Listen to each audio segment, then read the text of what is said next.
पुण्यात्माओं, इसलिए परमात्मा कहा करते, मोती मुक्ता दर्शत नाही, ये जग है सब अंदरे, दिखत के तो नैन चश्म, इनका फिरा मोतिया बंदरे। ये दिख है विद्वान पुरुष और महर्षि को हमें, इनका मोतिया बंद है। जिसका मोतिया बंद हो आंखों में, आंखें तो दिखाई देती हैं जैसे बड़ा स्वस्थ आंखें हैं, सब कुछ दिखता होगा, लेकिन वो नपट अंधा है जिसका मोतिया बंद हो गया दोनों आंखों में। तो परमात्मा कहते हैं कि तुमने ये महर्षि दिखाई दे, गुरु ब्राह्मण दिखाई देते हैं, ये मंडलेश्वर, इनका मोतिया बंद हो रहा है, इन्हें अपने सदग्रंथों में लिखी हुई सच्चाई का नहीं पता। और फिर निराकार कहते। अब दिखाते हैं आपको परमात्मा की सारी स्थिति, देखिएगा। ऋग्वेद मंडल नंबर 9,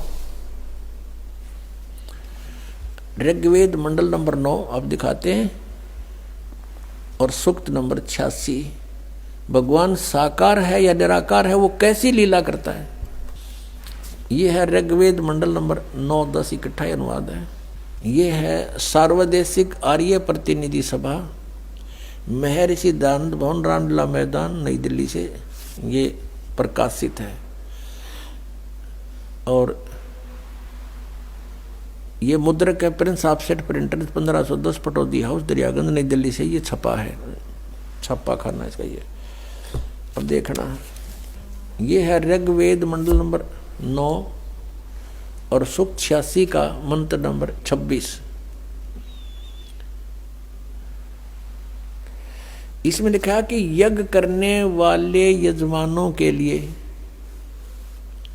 परमात्मा, यज्ञ करने वाले माने धार्मिक अनुष्ठान यानी साधना करने वाले, यजमान माने भक्तों के लिए परमात्मा सब रास्तों को सुगम करता हुआ, उनके विघ्नों को मर्दन करता है और उनको पवित्र करता हुआ, और अपने रूप को सरल करता हुआ,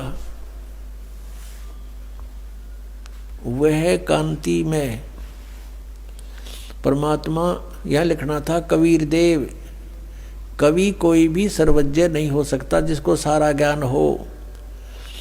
कवि कविता बना सकता है, ये कबीर देव लिखना था यहाँ पर। वो कबीर देव विद्युत के समान यानी आकाशीय बिजली की तरह सेकंड में नीचे आ जावे, क्रीड़ा करता हुआ, ऐसे लीला करता हुआ वर्णीय पुरुष को यानी अच्छी आत्मा को प्राप्त होता है।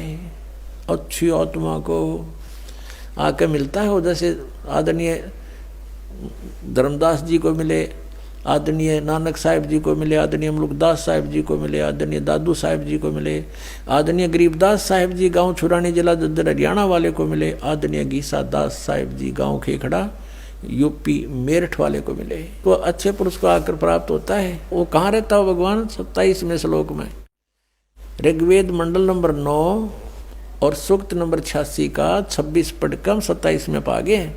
इसमें इन्होंने ये जो निराकार मानते थे भगवान को, और वेद बता रहे हैं वह परमात्मा प्रकाश पुंज को, परमात्मा को, जो परमात्मा ध्युलोक के तीसरे पृष्ठ पर विराजमान है, वहाँ रहता है।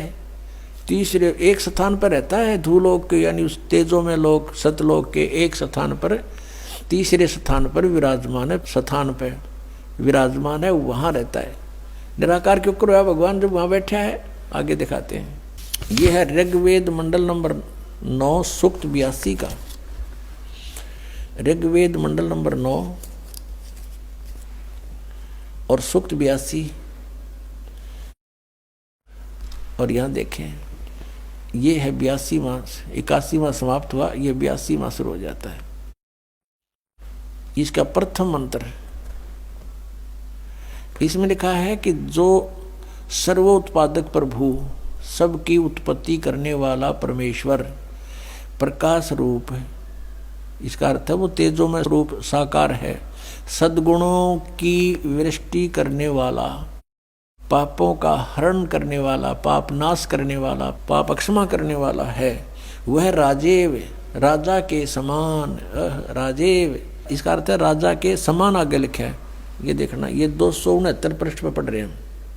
कोई भ्रमत कर देगा कि दूसरा पृष्ठ दिखा दिया होगा। ये 270 दिखाऊंगा।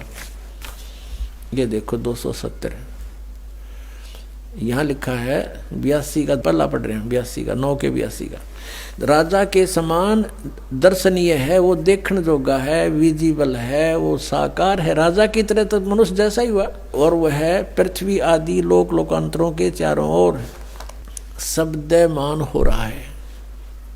वह वर्णीय पुरुष को, वर्णीय माने अच्छी आत्मा को, श्रेष्ठ पुरुष को, जो दृढ़ भक्त है, जो दृढ़ भक्त है उसको पवित्र करता हुआ प्राप्त होता है। जैसे आदरणीय धर्मदास साहिब जी को, जो दृढ़ भक्त थे उसके बाद डगमग नीवे आदरणीय मुलुकदास साहिब जी को, आदरणीय दादूदास साहिब जी को, आदरणीय गरीबदास साहिब जी गांव छुड़ानी जिला जज्जर हरियाणा वाले को, और आदरणीय गीसा दास साहिब जी को गांव खेखड़ा मेरठ यूपी वाले को।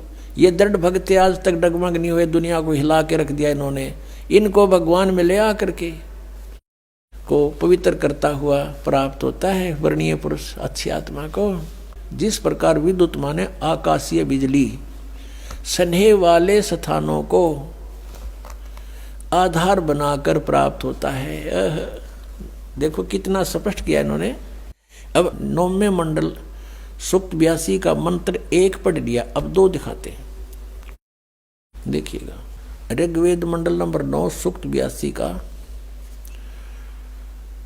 हमने ये पढ़ लिया, अब 2 पढ़ते हैं। वो परमात्मा किस उद्देश्य से आता है? हे परमात्मन, उपदेश करने की इच्छा से आप महापुरुषों को प्राप्त होते हो, अच्छी आत्माओं को, महान आत्माओं को प्राप्त होते हो, और आप अत्यंत गतिशील पदार्थ के समान हमारे आध्यात्मिक यज्ञों को प्राप्त होते हो। यानी अत्यंत गतिशील पदार्थ के समान, यानी जैसे बिजली चलती है, बिजली जैसी गति से आप, और उपदेश करने के लिए आते हो यहाँ पर, सच्चा ज्ञान देने के लिए। आप कबीर देव हैं। आप कबीर देव, यह लिखना था, सर्वज्ञ लिख दिया, आप यहाँ लिखना था आप कबीर देव हैं। हम उसको कबीर साहब कहते हैं। आप कबीर साहब हैं, शुद्ध स्वरूप है। अब जैसे ये अभी आपको दिखा था, जहाँ यजु लिखा हो तो यजुर्वेद लिखना पड़ेगा वहाँ पर। वो इन्होंने किया भी है। महर्षि दानंद ने यजुर्वेद के 36वें अध्याय के प्रथम मंत्र में यजु का अर्थ यजुर्वेद किया है, तो यहाँ लिखना था वो कबीर देव है, वो शुद्ध स्वरूप है। हमारे पापों को हे दूर करके, हे सोम, हे अमर परमात्मा, हमको सुख दे। पुण्यात्मा, वेद पढ़े पर भेद न जाने, ये बात से पुराण 18। वेद पढ़े पर भेद न जाने, गुरु बिन काहू न पाया ज्ञाना, जो थो था बूछड़े मूड किसाना। गुरु बिन वेद पढ़े जो प्राणी, समझे न सार रहे अज्ञानी। ये अज्ञानी रहे इन वेदों को पढ़ा करते, और मैं ऋषि को आगे इन कक्का भी नहीं पता था।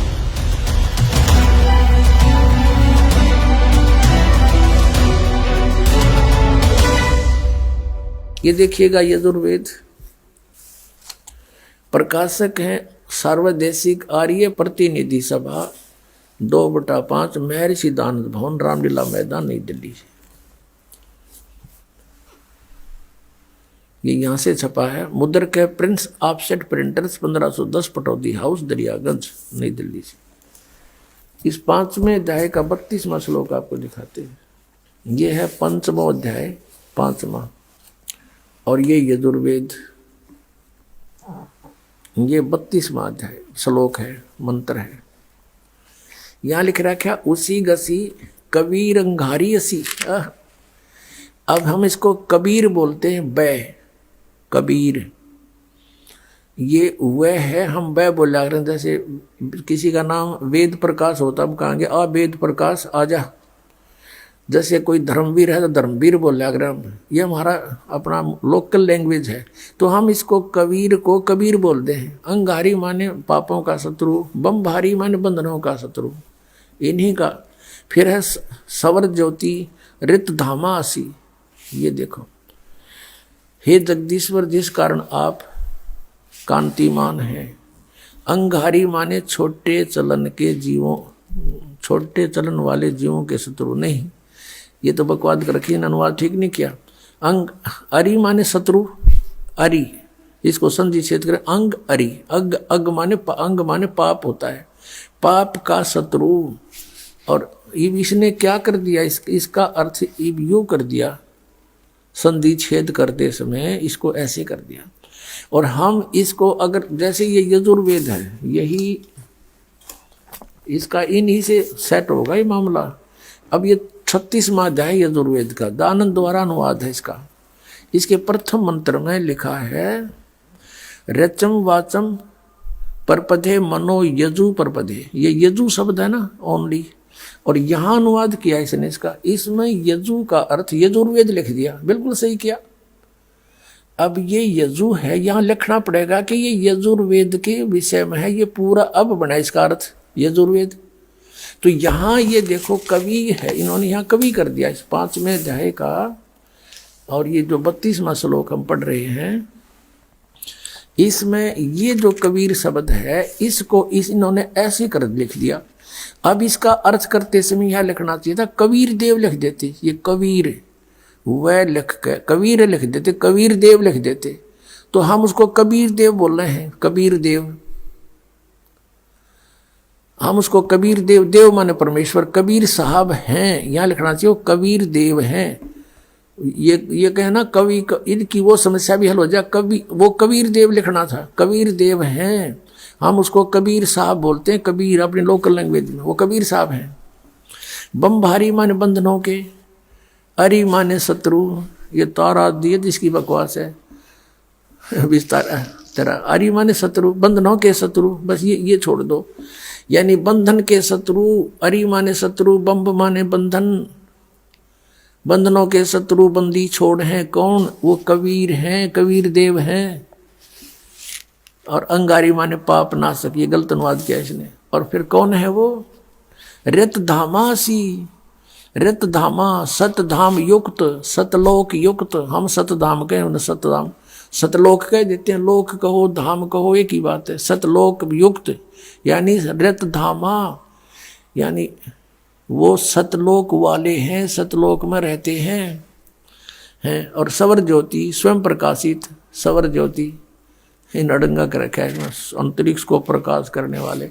सवर ज्योति का अर्थ है स्वयं प्रकाशित, तेजो में शरीर युक्त परमात्मा है। अब प्रसंग चल रहा है पुण्यात्माओं कि वेद मेरा भेद है, मैं ना वेदन के माही, जौन वेद से मैं मिलूं ये वेद जानते नहीं।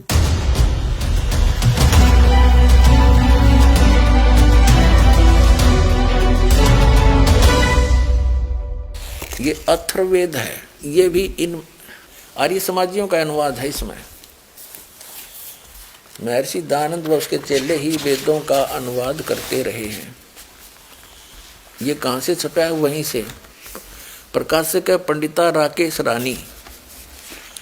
और ये कहाँ से छपा है, प्रधान कार्यालय वेद मंदिर महात्मा वेद भिक्षु सेवाश्रम लेखराम नगर अब्राहिमपुर मुखमेलपुर दिल्ली। इतना इतना ये है।